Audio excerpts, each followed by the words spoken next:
Buenos días, bienvenidos al primer encuentro de Sostenibilidad 2021 organizado por APLA. Soy Verónica Ramos, directora de Ecoplas, entidad especializada en plásticos y medio ambiente y para una economía circular de Argentina. Agradezco a APLA que me encomendó moderar este panel con una duración aproximada de 40 minutos en donde conversaremos acerca de una mirada regional, convergencia del sector privado y público, los desafíos de la región para adaptar los objetivos globales a iniciativas concretas del sector privado en acompañamiento de políticas públicas. Les voy a presentar a mis colegas de este panel. Daniel Michel es presidente de Acoplásticos, economista de la Universidad Carlos III de Madrid, con maestría en econometría y economía matemática de la Escuela de Economía de Londres. Fue secretario de gabinete del Ministerio de Defensa de Colombia, director de investigaciones de Acoplásticos, asesor del director general y subdirector económico del Departamento Nacional de Planeación de Colombia e investigador asociado del Consejo Privado de Competitividad, entre otros cargos. Bienvenido, Daniel. Juan Pablo Díaz Garzón Carvalido es gerente de medio ambiente de ANIC, ingeniero químico petrolero, egresado de la Escuela Superior de Ingeniería Química e Industrias Extractivas del Instituto Politécnico Nacional. Participó en la implementación y certificación de normas tanto para la industria automotriz como para el sector cosméticos. Fue gerente de responsabilidad integral en la Asociación Nacional de la Industria Química con más de 10 años de experiencia, realizando más de 500 auditorías en el sector de la industria química en México, en las áreas de calidad, medio ambiente, seguridad e higiene. Y el último, speaker y colega, Ciro Marino, es director ejecutivo de la Asociación Brasileña de la Industria Química, ABIQUIM, y miembro del Foro Nacional de la Industria. Se desempeña en el sector químico desde hace más de 37 años en cargos de liderazgo en empresas químicas. Fue presidente de Tronox, Cristal, fue director de marketing y ventas de América Latina y presidente de la Junta de Millennium Químicos Inorgánicos, gerente general de la operación brasileña Dairy Products y gerente de negocios para Latinoamérica Senrodia. Es ingeniero mecánico y tiene varias especializaciones como consejero administrativo, marketing, estrategia, recursos humanos y finanzas. Bueno, como ustedes ven, es un panel muy interesante. Vamos a tener la mirada de Colombia, México, Brasil y Argentina, todos juntos. Bueno, a ver, vamos a empezar una pregunta que se me ocurre, el valiente, bueno, Daniel. Daniel, contanos cuál es tu mirada acerca de la necesidad de mejorar la cadena de valor para acelerar la transición hacia la economía circular de nuestra industria. Muchas gracias, Verónica. Muy buenos días a todos.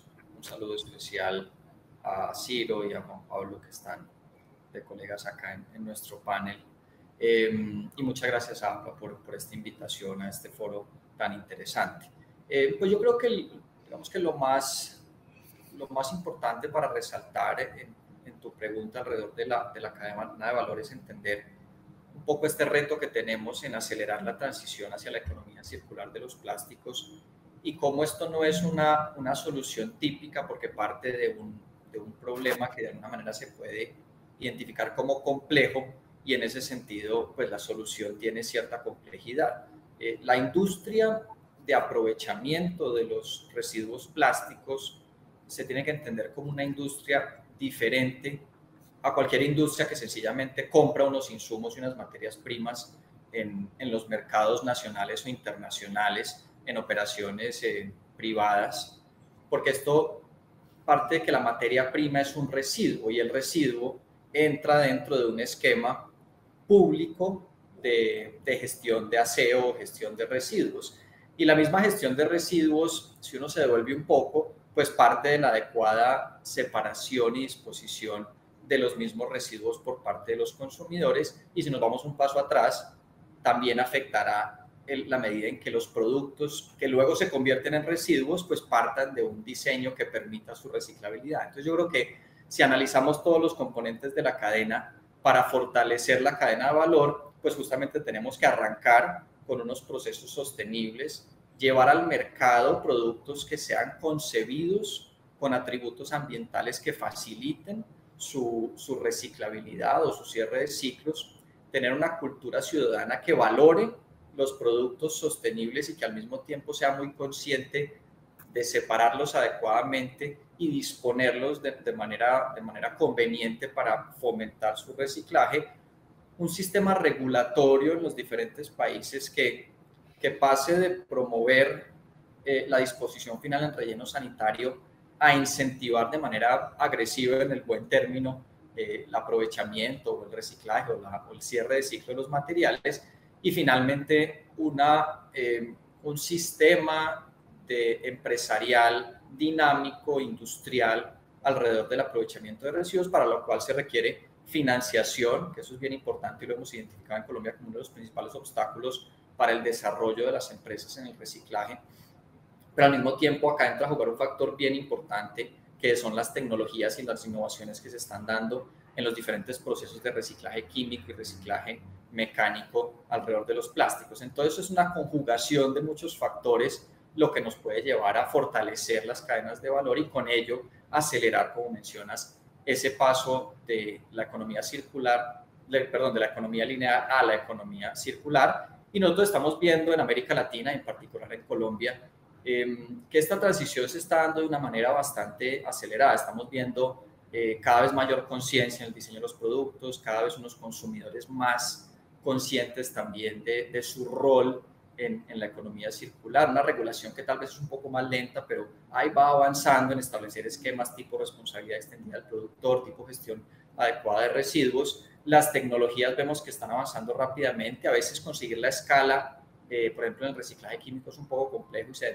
demora, pero también hemos visto algunos avances interesantes por ejemplo en separación de colores y capas en el reciclaje mecánico. El acceso a financiamiento está mejorando y podemos conversar sobre esto más adelante, pero yo creo que todas las piezas del rompecabezas tienen que estar alineadas y vemos que en América Latina estamos empezando a avanzar de una manera firme hacia ese propósito. Daniel, me parece súper interesante lo que vos estás comentando, es decir, residuos que dejan de ser residuos y se transforman en recursos para la economía circular. Mencionaste cosas muy interesantes para que tengamos en cuenta: el ecodiseño, la educación ciudadana, la gestión de los residuos, regulaciones, el mercado de reciclaje, estamos hablando de reciclado mecánico complementario con el reciclado químico, tecnología e innovación. Y bueno, me gustaría entonces preguntarle a Juan Pablo, ¿qué trabajos se están realizando desde el sector químico para abordar estos temas de economía circular? Y también poner un poco en perspectiva si es necesario una reglamentación para la economía circular.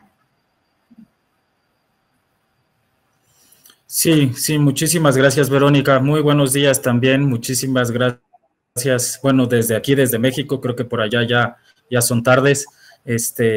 También saludar al mismo tiempo a Daniel, a Ciro, y agradecer a APLA la invitación a este primer encuentro de sostenibilidad. En México, como en cualquier parte del mundo, se dio paso a las prohibiciones de los llamados plásticos de un solo uso. Desde el 2019 se prohibió la entrega de bolsas tipo camiseta, las bolsas de plástico, y también desde el 2020 tuvimos una prohibición de los llamados plásticos desechables o de un solo uso, ¿no? Ahí podemos englobar bolsas, vasos, platos, contenedores, etcétera, ¿no? Derivado de toda esta presión que fue ejercida al sector de resinas plásticas en el mundo, en México, la ANIC elabora y lanza una estrategia de economía circular en el año 2018, específicamente en el mes de octubre. La estrategia contempla 5 áreas principales que nosotros estamos invitando a participar a todos nuestros socios de ANIC, ¿no? Que básicamente es desde el productor de las resinas, el transportista, los distribuidores y finalmente el cliente final que utiliza la resina, ¿no? Estas etapas van, la primera de ellas es las fugas de pellets, tanto en la etapa de producción como en la etapa de transporte o distribución. Entonces, creemos que con eso es importante este programa denominado Zero Pellets, que no se vaya ningún pellet fuera de donde tendría que estar en la cadena productiva. La segunda estrategia es la modificación de las características de las resinas plásticas. Básicamente, aquí lo que pretendemos es que el productor, hablaba Daniel un poco del rediseño, pues que desde el rediseño el productor ya esté pensando en cómo puede hacer un producto reciclado, ¿no? Entonces, también los productores estamos trabajando en esta modificación de características del uso de estas resinas plásticas. La modificación ya finalmente y el rediseño de nuestros productos para la reincorporación de los mismos en productos plásticos, es decir, que ya nuestros productos contengan cierto porcentaje de material reciclado, ¿no? Entonces, que no sea 100% materia virgen, ya lo comentaba Daniel, el hecho de aprovechar estos residuos de cierta forma para que puedan ser incorporados a una cadena de valor, si no es a la misma de nosotros, a una distinta. La modificación y el rediseño de estos productos también tendría que aplicar los planes de manejo postconsumo. Ya hablábamos de todos los 3 entes que nosotros vemos principales para poder transitar de una economía lineal a una economía circular, es precisamente pues, la política pública que establezcan los gobiernos, también el sector industrial o el sector empresarial haciendo, pero también la parte del consumidor final, ¿no? Entonces, junto con ellos, elaborar todos estos planes postconsumo para el manejo correcto de los residuos.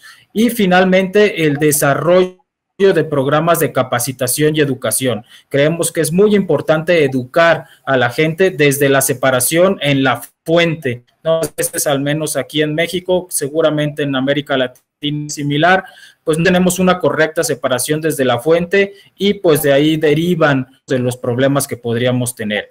Cada una de estas áreas cuenta con acciones específicas para lograr las metas que nosotros nos hemos trazado, que digo de manera muy general, comentarlas es elevar el copio de los plásticos en la etapa postconsumo, elevar nuestras tasas de reciclaje y disminuir la generación y presencia de los residuos postconsumo, ¿no? En cuanto a la pregunta de si debemos aceptar una regulación en materia de economía circular, yo creo que sí. La idea es ir transitando esta economía circular, pero tendríamos que revisar el marco normativo que tenemos, ¿no? Por lo menos aquí en México hay una iniciativa por parte del Poder Legislativo en donde quieren establecer una legislación de economía circular, pero con una legislación específica que ya tenemos para residuos y también con una legislación que tenemos para impacto ambiental. Entonces, creo que sí tendríamos que ser muy cuidadosos en el momento de establecer esa legislación para que no vaya a duplicarse los esfuerzos en ese sentido. Qué importante lo que estás contando, ¿no, Juan Pablo, ¿no? Y esta mirada, ¿no? Y estas consultas que recibimos todas nuestras entidades, colegas, acerca de los plásticos de un solo uso, ¿no? Cómo ayudaron y cómo hubiera sido imposible transitar esta pandemia sin los plásticos, y ni hablar sin los plásticos de un solo uso con el aporte al cuidado de los alimentos, ¿no? Pero nuestra industria, como siempre, visionaria, atenta, está viendo y teniendo una mirada de economía circular, de entender que estos productos deben entrar en economía circular y las distintas alternativas que se nos presentan, ¿no? Desde el ecodiseño, el reciclado y algo súper importante que vos mencionaste, la educación ciudadana, ¿no? Porque siempre la mirada de la política es más fácil prohibir que educar. Bueno, quería entonces linkearlo esto con la Agenda 2030. Ciro, me gustaría que nos cuentes la importancia de la sostenibilidad para la industria química, cómo el sector viene contribuyendo con la Agenda 2030. Ok, bom, buenos días a todos, buenas tardes para otros. Verónica, Daniel, Pablo, gracias por la invitación, por hablar acá en este evento de APLA. Como es un evento en Latinoamérica, yo pienso que es bilingüe, entonces yo voy a hablar en portugués E uma ou outra palavra eu vou cambiar para espanhol para tornar mais compreensível para toda a audiência, a quem cumprimento também. Ok? Bom, então, para falar um pouco da Agenda 2030, vamos lá. Nós temos um tema que trabalhamos muito intensamente dentro do setor químico liderado pela Abiquim, que são soluções, né, para o desenvolvimento sustentável. Vamos falar um pouquinho também do programa Atuação Responsável, o Responsible Care. Eu quero falar também um pouquinho sobre um comitê interno da Abiquim, que foi criado, não é? É um comitê específico para o desenvolvimento, o desenvolvimento sustentável, né, do setor. Bom, o que é importante salientar é que todas as indústrias, todas as cadeias produtivas, independente da química, ou eu digo de empresas que produzem produtos que são dependentes, ajusantes da cadeia química, acreditamos hoje que cerca de 96% de todas as cadeias produtivas do mundo são dependentes da química. E se a química fizer um bom trabalho e provocar um impacto positivo das matérias relativas à sustentabilidade, seguramente nós teremos este movimento permeado por todas as demais cadeias. Então, a responsabilidade da química é muito grande. Né? Nós temos o nosso programa de atuação responsável, na verdade é um programa internacional. Normalmente, algumas associações adotam esse programa como de caráter voluntário para as empresas. No entanto, para associar-se à Abiquim, este é uma pré-condição, uma adesão ao programa de atuação responsável, Responsible Care. Então, isso já é uma das partes de contribuição que o setor pode promover para a sua indústria brasileira, principalmente. Nós seguimos também trabalhando muito fortemente nos temas relativos à sustentabilidade, pautas sociais, governança, que normalmente tem sido tratado pelo mundo como ESG. Então, esse é um trabalho bastante intenso. Temos trabalhado fortemente para a neutralidade de carbono, né? Estamos cientes das contribuições que o setor pode fazer para as ODS, que são os Objetivos de Desenvolvimento Sustentável da ONU, não é? Então, o setor aceita com toda a responsabilidade que lhe é de direito esta missão. Falando um pouco do nosso Comitê de Desenvolvimento Sustentável, o propósito de quando o comitê foi criado era de desenvolver e implementar uma estratégia para o setor, para a associação, para ampliar a sua contribuição justamente para o desenvolvimento sustentável. Este era o propósito, o objetivo. Depois temos a possibilidade de trabalhar para potencializar estratégias de sustentabilidade em cada um dos negócios. Para os próximos 5 anos, este comitê estabeleceu 3 pontos básicos. O primeiro ponto é mudança climática. Segundo ponto é economia circular, que estamos tratando hoje, já foi mencionado pelo Daniel, muito bem mencionado, e demais objetivos para o desenvolvimento sustentável.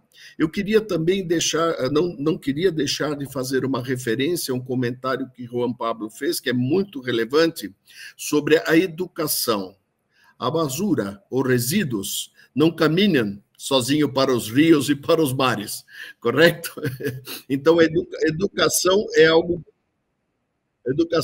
muito importante. Bom, algo ocorreu, não sei. Não, e tenho algo para comentar também a respeito desses temas-chave que resume-se à economia circular, não é? Onde nós vamos trabalhar, estamos já trabalhando com o nosso comitê interno de resina termoplásticas, né, para atender a tantas normas ambientais, regulatórias e também legislativas, como foi mencionado aqui, né? Temos feito um trabalho muito mais voluntário, proativo, do que aguardar de forma reativa o movimento do Estado. Como mudança de clima, temos trabalhado muito fortemente nas questões relativas à precificação de carbono, né? E também definir uma estratégia de como posicionar o setor como provedor de soluções para uma economia de baixo carbono. Dentro dos Objetivos de Desenvolvimento Sustentável, nós temos esse papel essencial nesta Agenda 2030, que foi o início de nossa conversa desse bloco, né, por imaginar que o setor químico é um grande propulsor de inovações e tecnologias, capaz de engajar tanto os órgãos públicos como o setor privado no mesmo objetivo. Não é?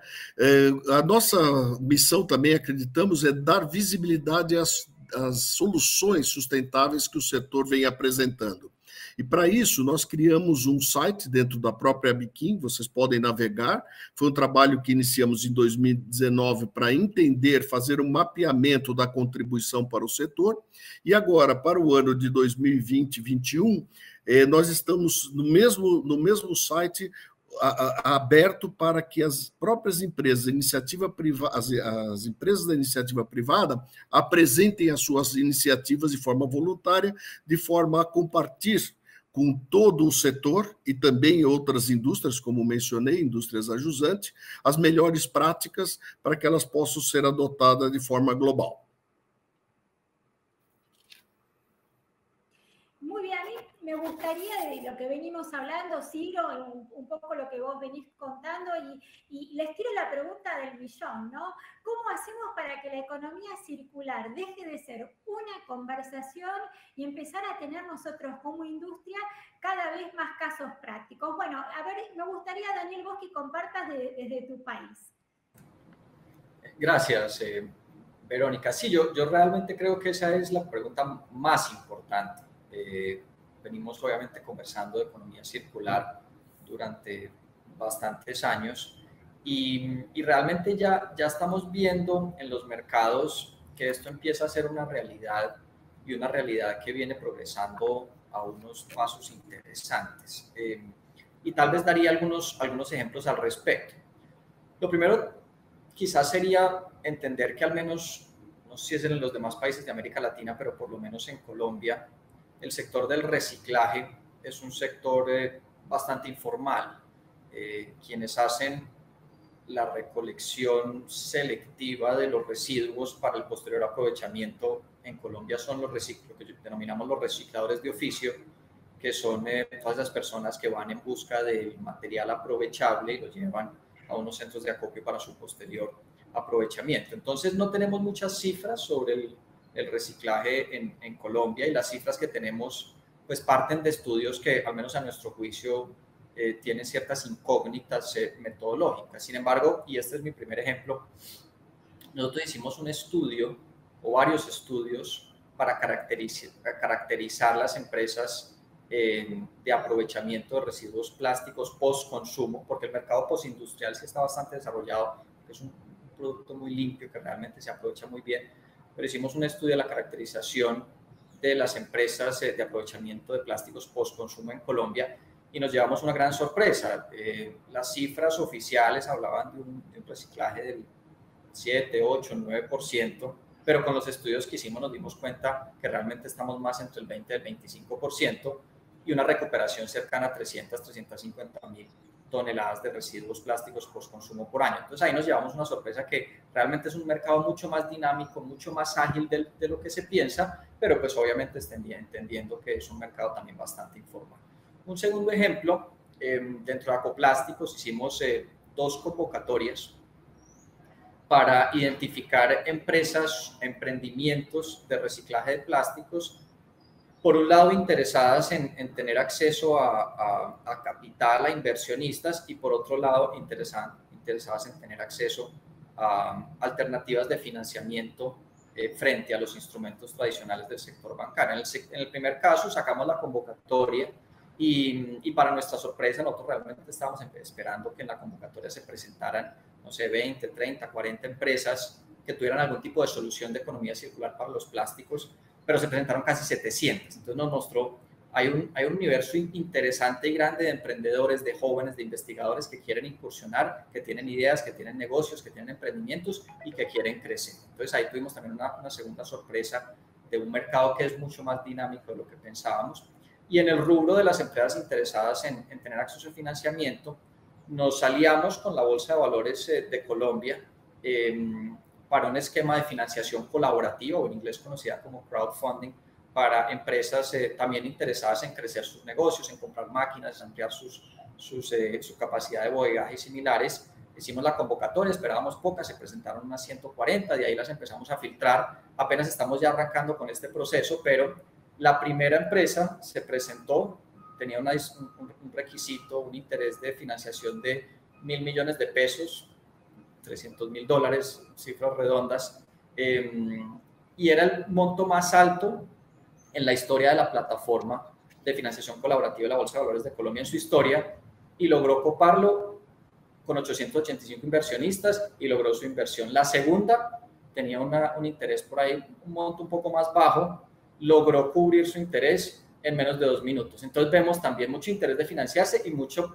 interés de invertir en este tipo de iniciativas. Y tercer y último ejemplo que quisiera dar, cuando miramos las importaciones de maquinaria para transformación de plásticos, específicamente de residuos plásticos en la línea del reciclaje, vemos que las cifras de importación de maquinaria, es decir, para invertir en capacidad instalada adicional para el reciclaje, en 2019 frente a 2018 crecieron 25%, en 2020 frente a 2019, es decir, año de pandemia, donde pues, decisiones de inversión son más difíciles de tomar dada la incertidumbre que hay en los mercados, creció al 10% y este año viene creciendo por encima del 40%. Entonces vemos un dinamismo también interesante en esa inversión de ampliar capacidad para el sector del reciclaje. Entonces yo creo que hay muchos ejemplos en el sentido que ya de la teoría estamos pasando a la práctica, no solamente ejemplos en nuevas innovaciones, nuevas tecnologías, que es mucho como lo que vemos en investigaciones en Europa y en otros lugares del mundo, sino ya lo estamos viendo en inversiones, en ampliación de capacidad, en nuevas tecnologías que llegan a nuestros países. Es muy interesante, Daniel, lo que vos contás, porque creo que tenemos que rescatar también la palabra colaboratividad, ¿no? Porque escuchándonos es donde encontramos las oportunidades. Cito el caso, por ejemplo, de Coplas, en donde tenemos una red de economía circular, donde participa mayormente la cadena de valor, porque sabemos que la cadena de valor muchas veces se encuentra dispersa haciendo acciones individuales y la necesidad de unirnos, de escucharnos, porque ahí realmente aparecen las oportunidades.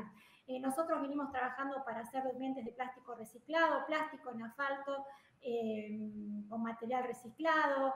Hay múltiples oportunidades, plástico en contacto con alimentos. Particularmente en Argentina nosotros llevamos un índice de reciclado y desde el 2003 al 2020 que lo llevamos, se ha quintuplicado el reciclado. Y todo eso con la falta de políticas públicas. Imaginémonos con todo lo que venimos hablando acá, con educación, con políticas públicas, el sector privado y público trabajando, todo lo que podemos hacer. Me gustaría un poco entonces la mirada, Pablo, ¿cómo ves de esta economía circular, de ponerla realmente en práctica desde la perspectiva de tu país? Sí, muchas gracias. Sí, yo creo que la parte práctica aquí en México también vamos dando pasos lentos, pero creo que vamos dando pasos firmes. Creo que lo principal para lograr esta meta en economía circular es que nosotros tenemos que entender que primeramente la economía circular es para proteger y conservar la capital ambiental, ¿no? Entonces, eso es muy importante. Incluso las nuevas generaciones, los llamados ahora millennials, pues básicamente ya están buscando productos sustentables y también pues bajar totalmente esta contaminación ambiental que tenemos. Hacer procesos más eficientes y de fabricación, distribución y comercialización de los productos, lo que mencionaban, básicamente la cadena de valor es creo que es la varita mágica con la que nosotros tendríamos que trabajar. Como bien mencionabas, Verónica, no es el hecho de trabajar de manera aislada, sino pues enfocar los esfuerzos hacia un mismo objetivo. Entonces, creo que eso es importante. Con esto podríamos disminuir la generación de residuos. Nosotros aquí en México hablábamos de la importancia de educar a la gente, ¿no? Junto con los gobiernos, nosotros en ANIC al menos hemos tratado de incluir algo que le denominamos mercado del trueque, o aquí se le denomina para nosotros tianguis. Un tianguis es básicamente un mercado y nosotros le denominamos plastianguis. Es básicamente ayudar a todas las personas de la sociedad a que sepan separar correctamente el plástico, porque sepan que tiene un valor, tiene un aprovechamiento que le podemos dar al final de su vida útil, que no es su final de vida útil, sino que puede ser utilizado en otras cadenas productivas. Entonces, este Plastianguis, tenemos 6 ediciones ya, en donde básicamente lo que hacemos es que las personas de la sociedad van e intercambian productos o residuos plásticos por productos de consumo. Básicamente es como una manera de educar a la sociedad,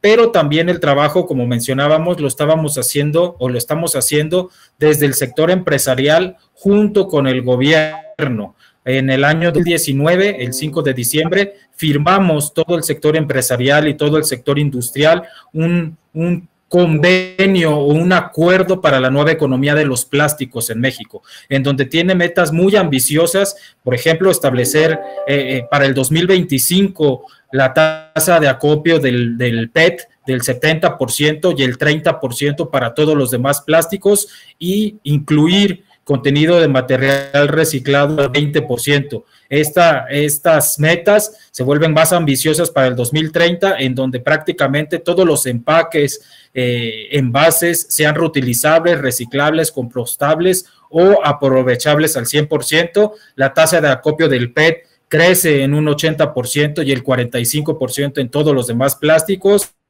Y también el tema de los microplásticos, que creo que también es un punto importante, en donde para el 2022 nosotros decimos que ya no va a haber microplásticos añadidos intencionalmente por los productores, ya sea para pulir, limpiar o exfoliar. Entonces, este esfuerzo que estamos haciendo con el gobierno y la sociedad, y en donde pues nos estamos comprometiendo voluntariamente a cumplir metas ambiciosas, creo que van dando la pauta de cómo vamos avanzando, al menos aquí en México, y seguramente en América Latina es muy importante. Los retos que creo que nos quedan es tener una sola metodología oficialmente reconocida para medir estos avances, ¿no? Porque cada organización o cada país tiene sus metas establecidas, pero creo que debería de haber una métrica a nivel mundial en donde nos diga cómo tendríamos que realmente valorar o evaluar qué contribución estamos haciendo en esta parte de economía circular. Y también que sea un parejo para todos. No solamente los plásticos somos los que contribuimos a esta contaminación, sino todos los demás productos tienen el mismo impacto al medio ambiente. Desafortunadamente, ahorita los plásticos, pues es quienes estamos en el ojo del huracán, pero finalmente creo que tiene que haber un piso parejo, y como ya mencionaba Daniel, esos incentivos ambiciosos para empresas para la implementación de estos esfuerzos que nos ayuden a la economía circular. Muy bien, Juan Pablo, está muy bueno lo que vos estás hablando, el tema de los plásticos que están demonizados. Por eso, bueno, las distintas entidades venimos trabajando mucho en comunicaciones para tratar de conocer el otro lado de los plásticos, tratar de desmitificar prejuicios, y también, por supuesto, en educación. Los quiero invitar a que descubran la plataforma movimentocircular.io, en el cual Ecoplas adhirió, que es una plataforma educativa para niños, para adolescentes y para el público en general, para que aprendamos juntos a qué significa esto. Más que movimiento circular, es una gran transformación, un gran cambio ciudadano de conductas. Bueno, me gustaría, Ciro, que nos cuentes, bueno, desde Brasil, un poco ya vamos cerrando nuestra webinar, ¿cuál es la perspectiva de realmente casos prácticos para dejar de ser una conversación la economía circular y ser una realidad? ¿Cuál es tu mirada desde Brasil? Bom, primeiramente, eu queria agradecer os comentários de Daniel e Juan Pablo, que novamente falamos de educação da população, falamos também do efeito econômico advindo da economia circular, efeito positivo, e também que tem nos ajudado a suprir gaps hoje de supply chain pelo mundo como um todo, porque o que temos hoje de oferta de plástico acaba não atendendo a demanda, e o reciclado seguramente entra nessa cadeia com valor provavelmente valorado, né? O que eu gostaria de comentar aqui rapidamente, Verônica, é como o setor, o ABIQUI, no caso, pode influenciar políticas públicas para que nós possamos entregar melhor uma economia circular ampliada. Já de um tempo para cá, nós temos feito uma revisão da estratégia da associação química. Eu creio que o que se passa no Brasil é muito similar ao que passa nos demais países da América Latina. Ou seja, nós, como setor privado, normalmente reagimos a situações conjunturais impostas por um determinado governo. Não é? Mas os governos, a depender do país, duram 4 ou 5 anos, enquanto que os nossos ciclos produtivos da indústria química são ciclos longos, de 8 a 10 anos, 12 anos em alguns casos. Não é? Ou seja, nós seguramente, como setor, navegamos por 2 ou 3 governos diferentes, ou seja, reagir a estratégias de governo ou conjunturais não é adequado para o setor químico. Nós precisamos, na verdade, de uma estratégia de Estado que pense longo prazo, longos términos, para que a gente possa fazer um planejamento mais adequado. Né? E, logicamente, nesse planejamento nós estaremos falando de mudanças estruturais, não mais conjunturais. Estruturais colocam, logicamente, toda a parte de ESG, sustentabilidade, economia circular, não é? Também dentro desses objetivos estratégicos, além de poder propiciar melhor condições de planejamento e, novamente, esta nossa região trazer inversões de todo o mundo.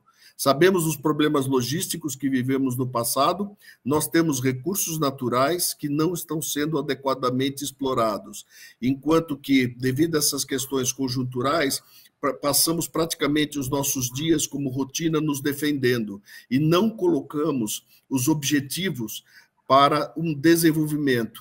A minha experiência nesse setor é que os governos não conhecem a indústria química.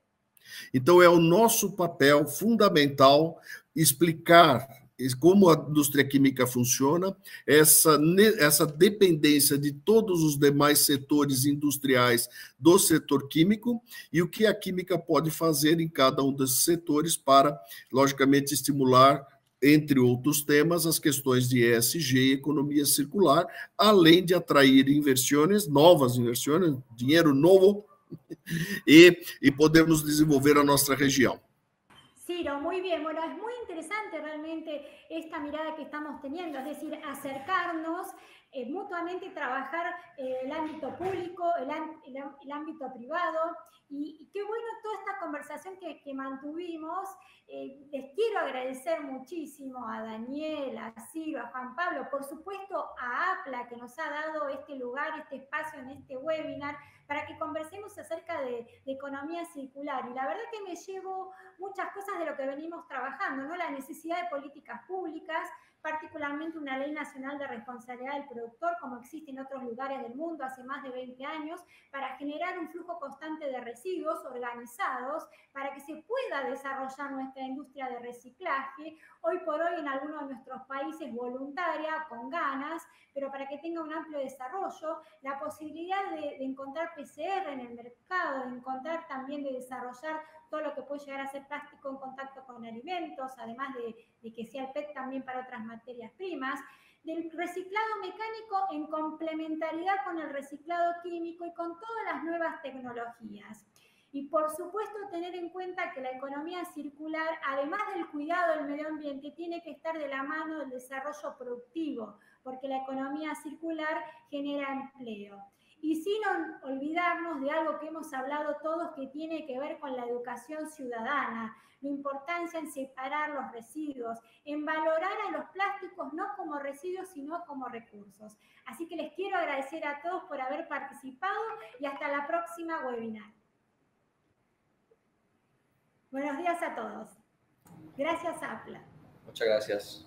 Muchas gracias. Buenos días. Gracias.